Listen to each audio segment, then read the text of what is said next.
And we are back, everybody, after you might want to go watch the outtakes on Facebook when we tried to go live.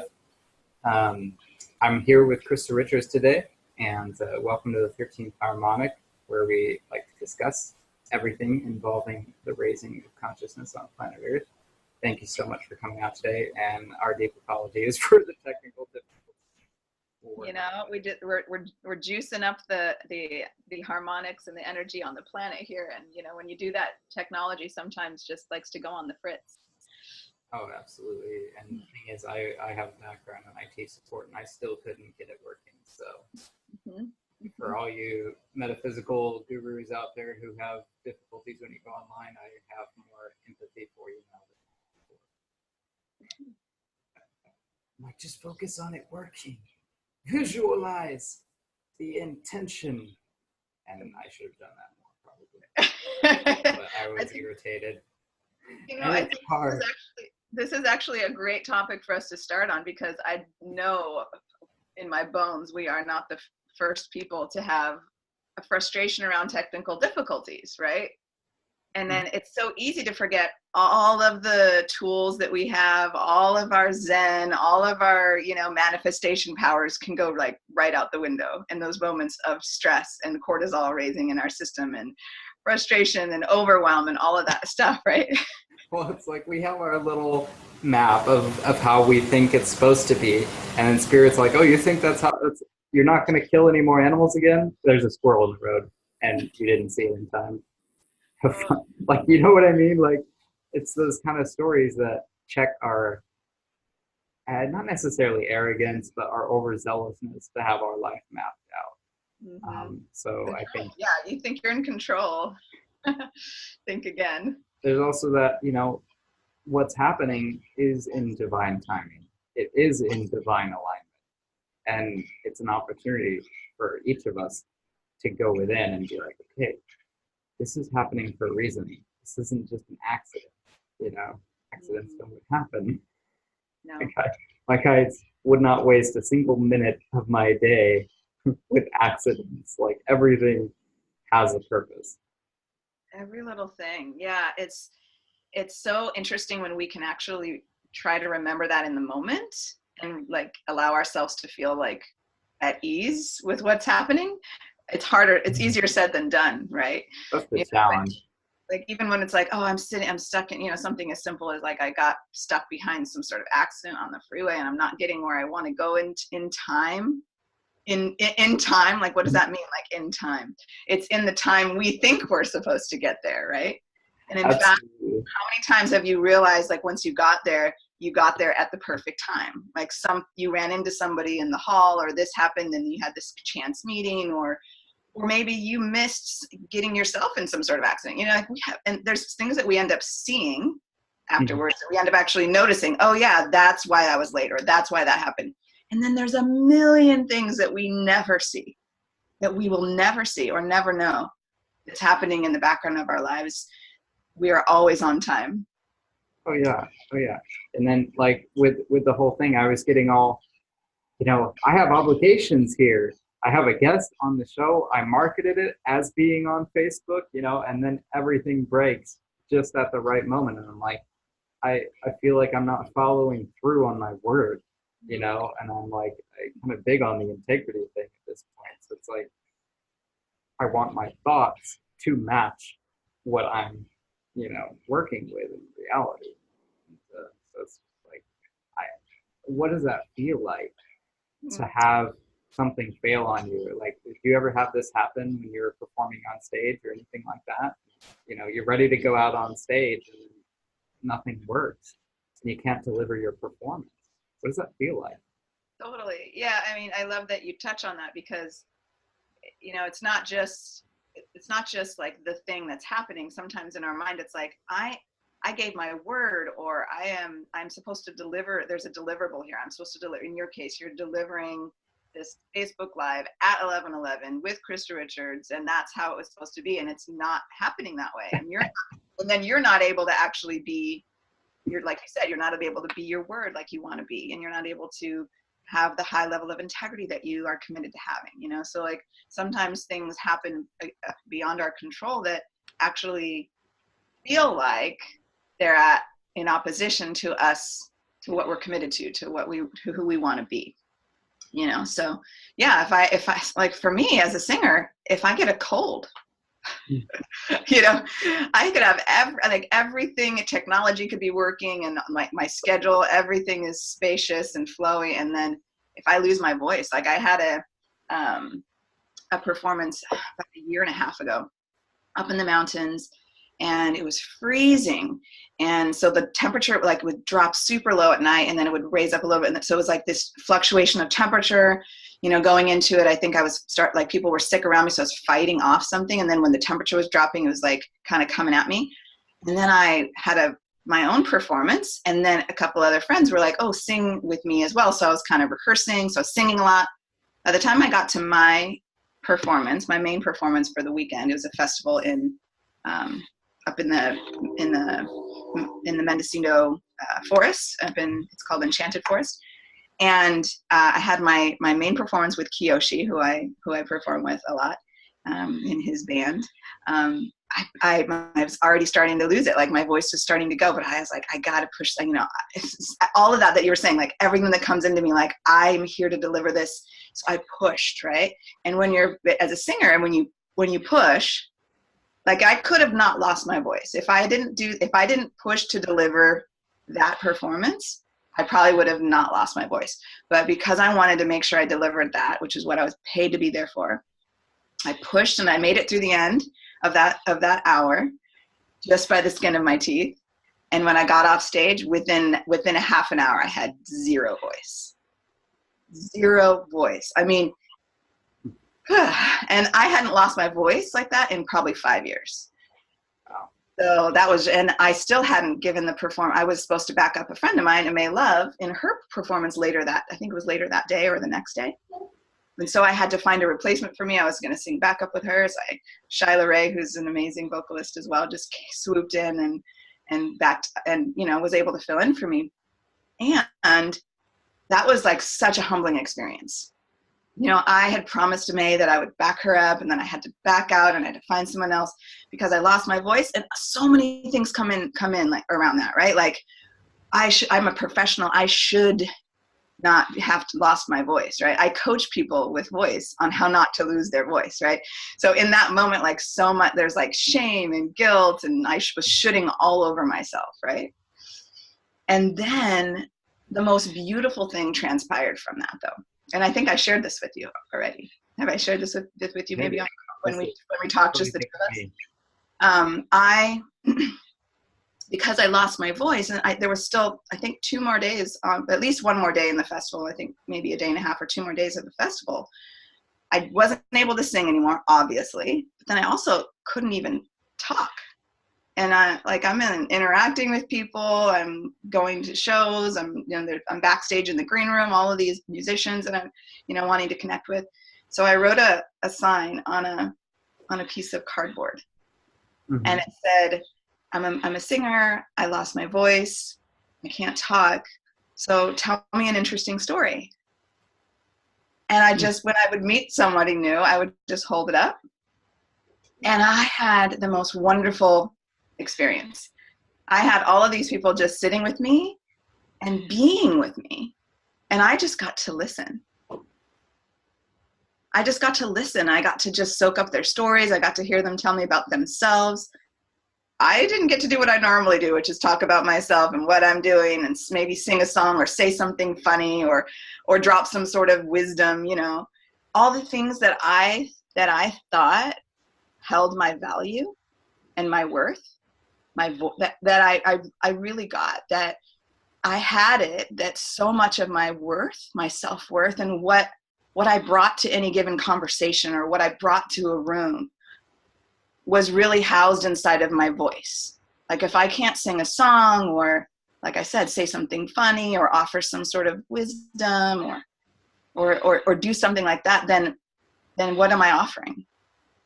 And what I got first of all, was just like a deep listening of others. And then what I also got inside of the interactions that I would have with people, where I was just gazing into their eyes and holding them. You know, some people that we would just embrace. I couldn't say a word, so I would just hold them and breathe with them and just be.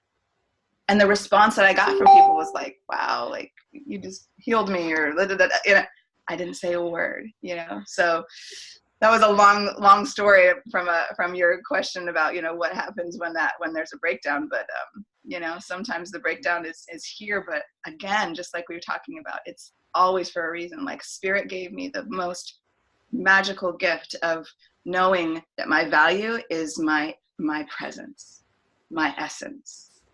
Absolutely. I love that little synchronistic like Facebook message that came through to your phone, I think, right when you said the response that I got was like, you know, is what I heard. So I don't know, maybe it was my Facebook. Did you hear that? I'm not sure where that came from. It might have been mine. Did it come from? It could have been. Yeah, I think it was mine. I'm going to close mine out just to eliminate random tangents. Sorry, Spirit, to deny you another path to bring me abundance. But too many channels open, sometimes it's a little confusing to us humans. Yeah. That's a beautiful story, though.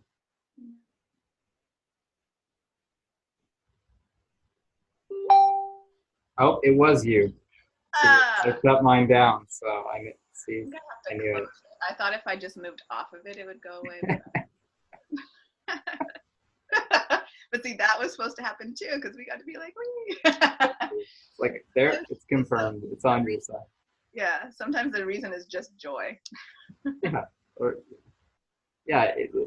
that's another thing is oftentimes I've seen people have that pattern of, you know, my value is determined based on whatever service I'm offering, or, you know, how much knowledge I can compress into a 30-minute session with someone, you know, how much I can help them advance. But I think, I don't know, there's kind of an illusion of actually being able to aid any other being, I think. Because at some level, it's, if I help someone, I have this perception that I'm helping them, right? So I don't even know if that perception is actually accurate, right? Like Spirit would find a way for it to be the path of least resistance, regardless of whatever my perceived help or not help was. Am I getting too far out there on this? Like, it felt like an interesting component that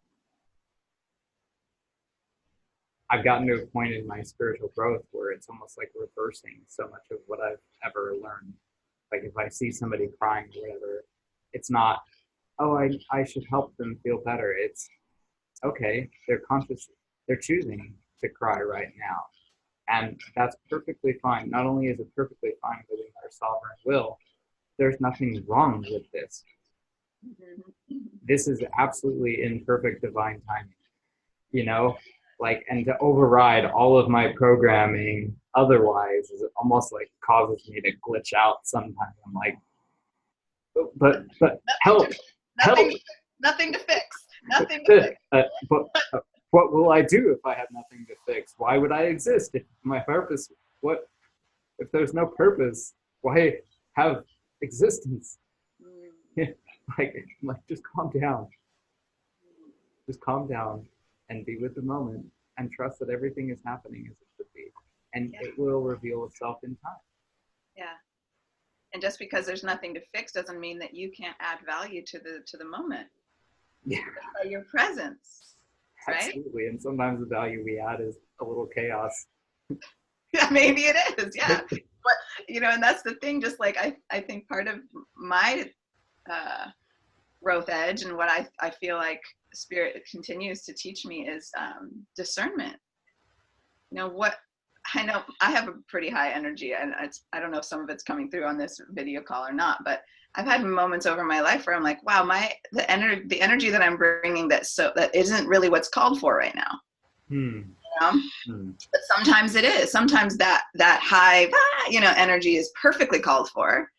and is what is the most highest in that moment, and something, you know, for breaking something up or for getting people excited or whatever. And sometimes it's really disruptive, you know. And so like learning how to listen for what's, you know, inside of my toolbox of a being, you know, because I'm not always up here, right?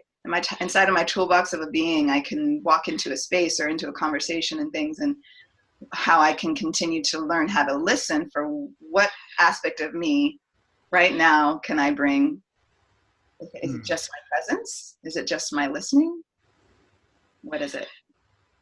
You know, and I'm learning that like full on. I miss the mark on that sometimes so much.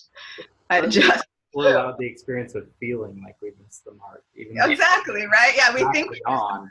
And it's not until later when we like relook at it and we're like, you know what, I did exactly what I was supposed to do, that we like allow it to synchronize. And it's like this reverse accepting of all of the actions we've taken throughout our life as, oh, that was exactly what I should do. That was exactly right. And, you know, I could have made other choices, but you know what, I made that one, and that's okay. I'm allowed whatever choice I want, you know, and getting to that state also requires letting go of lack, you know, because if you're allowed any choice, then that's because there's infinite resources, right? And even if there weren't infinite resources, would you still want to be denied a choice just because of some conditional that somebody came up with, right? So it's like there's both an accepting of infinity and an accepting of, even if infinity didn't exist, I would still want to be able to choose freely. Exactly. Yeah. I love that, because like like I think sometimes with self-importance, they were like, oh, I did the wrong thing, so now everything sucks. Well, spirit is going to orient around every little micro choice every single one of us makes to consistently recreate perfection at every moment, right? Yeah. So like even if in the moment I'm like, oh, if I wish I had sang a song instead of told a joke right then, or whatever it is, just as an example, that might have been a higher outcome for this person. Maybe I'm in the moment learning my own discernment, and that's great, and maybe I do want to do it differently next time. And in the moment, universe is like orienting, everything's still perfect always, you know, it's always perfect. Even if there was a breakdown, even if like whoever was in the space was like, dang it, Krista, you just hurt my feelings when you did that, that's perfect too, because then they get to find their voice and communicate what they need, and then I get to respond to it, and right? So it's always, always, always perfect. I love that you did that just now, because I was literally like mapping out my next response. I'm like, oh, I want to find a way to squeeze this in there too, and everything. You're like, and then we and I'm like, you're so on point there. So I kept having this experience, and it was like I'd go into meditation, I would lose track of time in some way. Like I'd come back to my body, and the music didn't necessarily match what it felt like. Like I'm sitting there focused and everything, and then all of a sudden I'm back in my body, confused and angry, and I don't know what happened, you know? And I think in those moments, it's actually when I hit a new chakra, a new bandwidth of light. But because I don't have the GPS system on for that particular one yet, I'm like thrown in quantum space somewhere in that chakra's, you know, bandwidth of the universe. And so then it's like I have to realign in there and be like, hey, everything's in divine order. You know, whatever this is, it's exactly how it's supposed to be. It's like emerging back into that so that you can just ride a column of light up. But until then, when you hit through a bandwidth that you haven't, like, everything reverses almost like a polarity, and just at least that's what I started to notice. And I'm like, I think that's what's going on. I think I'm hitting a new frequency of reality, like not just a new hertz or whatever, but a new actual bandwidth, like a new bandwidth of light. And when I do that, if I haven't synchronized with that bandwidth, if I don't have a positioning system, then I just appear randomly. And it's my job to realign and to build that bridge, you know, so that I can climb up that cable easily, right? Yeah, Have you experienced that at all? What was that? Have you had a similar experience, like with losing track of time and then coming back, with anger or sadness, and unexplained emotions, and you're like, how did I get here? What just happened? I think that's our alert system, that there is something, like you said, a bridge to build, right?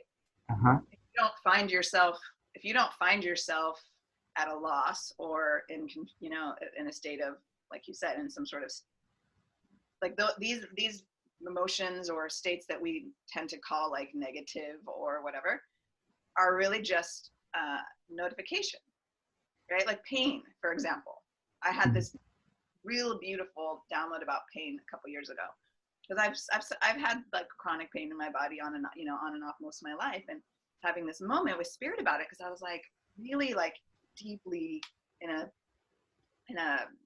meditative state, right? So I was just like, I'm like, this doesn't make it who I know myself to be. Shouldn't be having it. Like, why am I having this pain? Why is this hurting, or this or that, the other thing? And spirit was just like, there's nothing wrong with pain. Pain is just a part of your body just saying, like, if it's my shoulder, it's the part of my body saying, yo, I need some attention, So it's like, if you're feeling, like you said, angry, it's that your spirit being like, yo, something needs attention. There's like, so if my shoulder hurts, it's just saying, I'm carrying all the burden. You need to activate these muscles over here and over here so that I can continue to do my job without being in pain. But if it doesn't alert us somehow, we need to be alerted, uncomfortable. Same thing with the grand scheme of life, right? Like, have you ever had those moments in life where like everything is just coming to a head and it's like, rah, your life path is like wanting a shift. And so it's alerting us to that something needs to change. When you come out of your state and you're angry or you're confused, something needs to change. When there's a pain in our bodies, wherever it's at, it's telling us something needs to shift. We need to bring attention to it. Bring your attention here. And so those vibrations of like pain, anger, confusion, whatever, they're not intrinsically bad or wrong or negative. They're just communication. They're just like, hey, pay attention to me. Something needs attention. Something needs action. So that's my long and short response to that. No, I think that's a great response. And I think there's also like the concept of higher self, right? Like, what happens when we start to embody different layers of that being. So as it comes online, it's almost like taking a bunch of different versions of us and aligning them. But you don't, like when I go to sleep, I wake up and I'm in a random dream somewhere. But all of those random dreams are within a larger dream, right? That is the higher self, at least for that dimensional platform. But I think that where we appear in that quantum space, it can shift, and the job is to construct a self within that space, like an ego, but in a healthy way that can facilitate actually integrating all of those different possibilities for that space. I know I get some pretty weird downloads, but they're starting to make more sense to me. I love talking to you. I just really do. I think that I love the way your brain works. I love the way that you can actually put language around some of this stuff that a lot of times, most of us, myself included, sometimes just feel like, I feel it. I can feel this thing. But like, you're able to really put this beautiful language around it to like kind of put it in a visual. Like when you talk, sometimes I can see the visual. I think there's also like, I'm starting to see that the universe is like a non-linear orchestra, right? And the purpose is to have the notes that you need, but you don't have to have the notes in a linear fashion. You just need to have them on the palette, right? They'll be brought into a linear state later on. Right now, we're in the generative phase, the creative phase of making the notes, right? And so in a particular conversation, if I were to sing or something like that, that may be the only time that that particular note and energy is aligned in that way. And that's like an instrument, but even if it didn't seem to match in that moment, it was needed for some other moment in time, and that was the moment that could generate that particular sound, right? So it gives me a greater appreciation for whatever is going on in the moment. It's like, wow, this is generating something amazing. I just don't know what yet. Don't know what? Yeah, we're just bringing it into the palette, bringing it into the toolbox. Absolutely. Well, we are closing up on our chosen time scheduled for today, and I certainly hope to extend you another invitation to bring you back on here again, because I love talking with you. I think everybody else is going to love hearing our conversation. Any final words for planet Earth from your side? I just, something that's been coming through is ease into it. Ease into it. Like, and you can apply that to so many things. Like, it came through when I was teaching a voice lesson the other day. It's like when we just, sometimes when we just, blah, you know, what we deliver isn't as smooth or as digestible or doesn't feel as good, you know, but when we can just like ease into life, we can ease into our day, we can ease into a song as a singer, you know, just really allowing ourselves that ease. And I think this time of year, so much hustle and bustle can kind of help us, we can have us forget that ease and grace. So ease into it. That's what I would leave everybody with today. Find ways to ease into life, ease into the things that you're doing throughout the day. And if you are in San Diego on the 22nd, I will actually be singing with Amelove, who I wasn't able to sing with at Enchanted Forest. We're doing a holiday showcase at Eve and Sanitas on December 22nd, Saturday, December 22nd. Love to see you there. Awesome. 2018, right? This year, yeah. Some of us have started to lose track of what year it is. And if you're watching this in an archive and it's past December 22nd, you can still come. You missed it. No, it's you know, it's quantum, it's non-linear. So you put it out there, so the universe is going to have exactly the right people there. Yeah, you know? Tune in vibrationally. Yeah, and the cool thing is, as you raise your vibrations, sometimes I think you go back to previous situations, and you get to see the people who were actually there that you couldn't see before. You know, or it's a recreation of the previous situation, but with an additional layer. And you're like, holy crap! I never realized how much support was actually there for that part of my life, or for this type of scenario. So, exactly. Yeah, it's all happening. Easing into it, I couldn't have picked a greater thing to share, and I still struggle with that at times.